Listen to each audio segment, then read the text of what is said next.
সুপ্রভাত বন্ধুরা, নতুন একটা ব্লগে তোমাদের সবাইকে অনেক স্বাগত জানিয়ে আজকের ব্লগটা শুরু করছি। কে কেমন আছো তোমরা সবাই? আশা করছি ভীষণ ভালো আছো, আমিও ভালো আছি।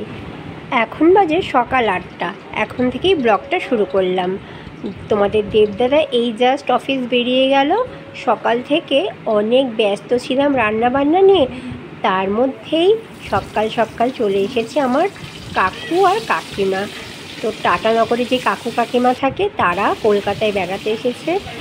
তো কাকুরা প্রথমেই বড় পিসিমা জ্যাঠামশাইয়ের বাড়ি ঘুরে এবার এসেছে আমাদের বাড়ি। তো আজকে খুব সকাল সকালই চলে এসেছে, কারণ ট্রেনে তো ডাউনের দিকে ভীষণ ভিড় হয়, আর ওদের তো ট্রেনে এরকম লোকাল ট্রেনে ওঠার অভ্যাস নেই, তাই জন্য খুব সকাল সকাল চলে এসেছে ভিড়টা এড়ানোর জন্য। আর আমার রান্নাবান্না তো হচ্ছিলোই সকাল থেকেই, যেহেতু তোমাদের দেবদাদা অফিস যাবে। তো কিছুটা রান্না হয়ে গেছে, প্যাকিং করে দিয়েছি।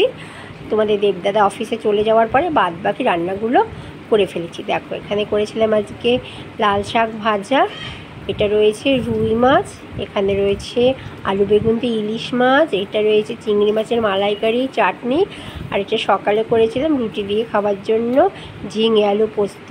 আর এই যে কিছুটা ভাত করেছিলাম সকালে, এখন কিছুটা ভাত বসিয়েছি আর বেগুন ভাজা হচ্ছে। তো ফাইনালি এটা হচ্ছে আমার আজকে টোটাল রান্নাবান্না। আপাতত এখন রান্নাবান্না শেষ হলো। আর এপাশে দেখো আমার বাবাও চলে এসেছে, আর আমার ছোট বাবা আর বড় বাবা দুজনে মিলে খুব গল্প করছে। এই যে তোমাদের দেবদাদা সকাল সকাল গ্রামের বাড়ি থেকে যে কাঁঠাল এনেছিল সেটা ভেঙে কিছুটা রেখেছে, আর বাদ বাকিটা সব অফিসে নিয়ে গেছে বন্ধুদের জন্য। ওখানে রয়েছে মিষ্টি। চলো, রান্নাবান্না শেষ হয়ে গেছে, এবার ফাইনালি আমি একটু স্নান করে ফ্রেশ হয়ে চলে আসি। তো এত তাড়াহুড়োর মধ্যে অত ভিডিও তো করে উঠতে পারিনি। সবাইকে লাঞ্চ সার্ভ করে দিয়েছি, সবাই খেয়ে দিয়ে এখন রেস্ট করতে গেছে। সবার শেষে আমি আমার খাবারটা নিয়ে বসে পড়েছি। চলো এবার তোমাদের সাথে গল্প করতে করতে আমার খাবারটা শেষ করে ফেলি। সবার তো খাওয়া হয়ে গেছে, তো খাবার দাবার নিয়ে বসে পড়েছি। সবাই বলছিল সব কিছুই খেতে ভালো হয়েছে, কিন্তু সব থেকে বেশি প্রশংসা হয়েছে চিংড়ি মাছটা। তো চলো দেখি চিংড়ি মাছটা কেমন হয়েছে।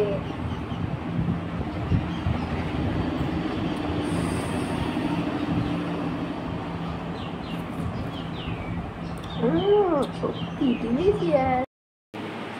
তো এই খেয়ে দিয়ে চলে আসলাম, এখনও চুলটা ভেজা, আজকে তো অনেক দেরি করে স্নান করেছি, চুলটা পুরো ভেজা। চলে এসছি এই যে আমার পছন্দের জায়গা বারান্দাটাতে। ফাইনালি এখন একটু বসি, সেই সকাল থেকে রান্না শুরু করেছি আর এই এখন বসলাম। একার বাড়িতে এই সমস্যা, মানে বলে না চণ্ডী জুতো সেলাই থেকে চণ্ডী পাত, সব কিছুই তো একা করতে হয়। সব কিছু বলতে ঘরের সব কিছু, নট বাইরের। বাইরে বাজার হাট অবশ্য বড়ই করে, যাই হোক।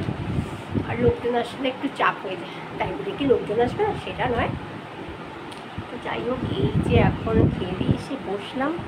আর আজকে একটু কাকিমাদের ঘুরতে নিয়ে যাওয়ার ইচ্ছে ছিল জানো তো, কিন্তু বাইরের ওয়েদার একদম খারাপ, বৃষ্টি তো একটুও থামছেই না, তাই জন্য মনে হচ্ছে আর ঘুরতে নিয়ে যেতে পারবো না।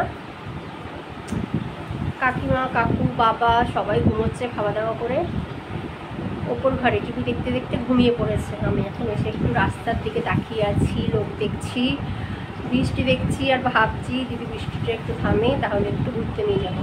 আমাদের সামনে একটা ভালো না অনুকূল ঠাকুরের মন্দির ছিল, আর যেহেতু কাকুরাও হচ্ছে অনুকূল ঠাকুরের মানে কী বলে শিষ্য, তাই জন্য ওই মন্দিরটাই ভাবছিলাম ঘুরতে নিয়ে যাবো। কাকিমাও খুব খুশি হয়েছিল শুনে, হ্যাঁ ঘুরতে যাবো, কিন্তু মনে হচ্ছে হবে না। দেখা যাক, বৃষ্টি থামলে যদি কাকিমা বলে যে নিয়ে চলো তাহলে নিয়ে যাবো। চলো একটু রেস্ট করি, নিয়ে দেখা হচ্ছে পরে। তো ফাইনালি এখন বাজে রাত্রি 9:30, ডিনার বানাতে চলে এসেছি। চা খাওয়া হয়েছে, সেই ওপর ঘরে বসে বসে সেই থেকে সবাই গল্প করছিলাম, টিভি দেখছিলাম।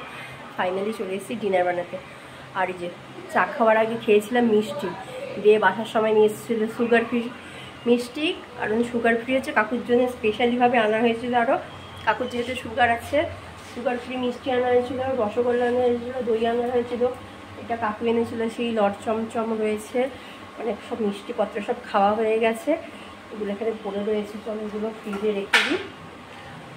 আর এগুলো খাবো না কেউ, সব খাওয়া মিষ্টি খাওয়া কমপ্লিট। এবার ফাইনালি ডিনারটা বানাবো। আর দেবকে পাঠিয়েছি হচ্ছে পনির আনতে, তো এখন হবে রুটি আর পনির। তো যেহেতু কাকু কাকিমা অনেক দিন পরে এসেছে আমাদের বাড়িতে, আর বলাতে কি ওই যে সকালেই একবার বলেছিলাম যে একা মানুষ হিমশিম খেয়ে যাই, সব কিছু এত কিছু গুছিয়ে গুছিয়ে করতে করতে হিমশিম খেয়ে যাই, তো তাই জন্য একটু ভিডিওটা কম করতে পারছি। মনে হয় ভিডিওর মধ্যে কী জানি এখনও কাকিমাকেও ভালো করে দেখাতে পারিনি, কিন্তু হ্যাঁ কাকু কাকিমার সঙ্গে তোমাদের তো একবার ভিডিওতে দেখা করাতেই হবে। চলো ডিনারটা বানিয়ে নিই ঝটপট করে, যখন ডিনার সার্ভ করবো তখন তোমাদেরকে দেখাচ্ছে আমার কাকু কাকিমাকে। অবশ্য অনেক এর আগে ব্লগে দেখেছো যখন আমরা গেছিলাম টাকায় ঘুরতে, তখন ফাইনালি এখন আর কথা বলবো না, আটাটা মেখে ঝটপট করে পনির আর রুটিটা বানিয়ে নিই, পরে দেখা যাচ্ছে। কি এনেছো? এনেছো তো আনতে গেছো পনির, নিয়ে চলে এসছো মোমো।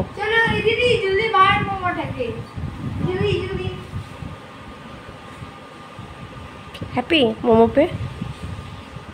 তো চলো বন্ধুরা, কাকিমা এখন ওপর ঘর থেকে নিচে নেমে এসেছে, আর এই যে এখন জামাইয়ের সঙ্গে এখানে গল্প করছে, তোমাদের সঙ্গেও একটুখানি ভিডিওতে এখন দেখা করিয়ে দিই। আর ওখানে তো ছেলে মেয়ে দুজন এখন মোমো খেতে ব্যস্ত রয়েছে। কাকু অবশ্য ওপর ঘরে বসে ওখানে টিভি দেখছে। আচ্ছা এটাই কি তোদের ডিনার হবে নাকি রুটি বানাবো? আর রুটি বানাতে হবে না তো তোদের জন্যে?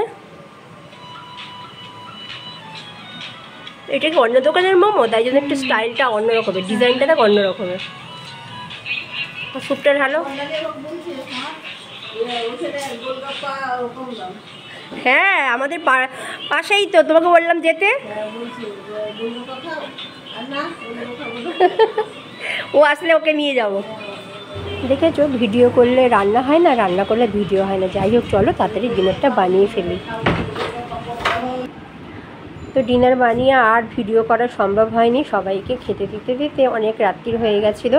আর সকালবেলা উঠেই দেখছি ঘুম থেকে তাকিয়ে কাকু কাকিমা একদম রেডি হয়ে বসে আছে, কিন্তু সকাল থেকেই অঝোরে বৃষ্টি পড়ছে। আর তাড়াতাড়ি করে ব্রেকফাস্ট বানিয়ে দিলাম, কাকু কাকিমাও খেয়ে নিল, আর তারপর একটা গাড়ি বুক করা হলো। বৃষ্টিটা আপাতত এখন কমেছে, কাকু কাকিমাও বেরিয়ে পড়ছে।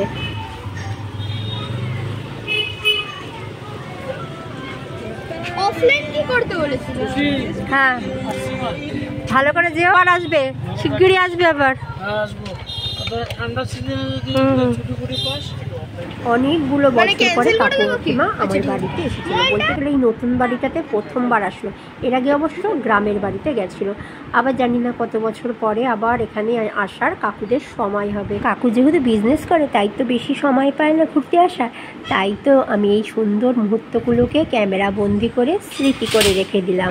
কাকিমাও চলে গেল, বাড়িটাও ফাঁকা ফাঁকা লাগছে। কালকের থেকে এসেছিলো, একসাথে অনেক গল্প করছিলাম, তো খুব ভালো লাগছিলো। তো চলো, কেউ আসলে যেমনি মজা হয়, আর কেউ চলে গেলে তখন এতটাই মনটা খারাপ লাগে। সো আজকের ব্লগটা এখানেই শেষ করলাম। কালকের থেকে চলছে, দুদিন ধরে ব্লগটা হচ্ছে, বৃষ্টি জল পড়েছে মাথার মধ্যে। আজকের ব্লগটা তোমাদের কেমন লাগলো কমেন্ট করে বলো। দেখা হচ্ছে খুব শীঘ্রই। Thank you for watching me, bye by.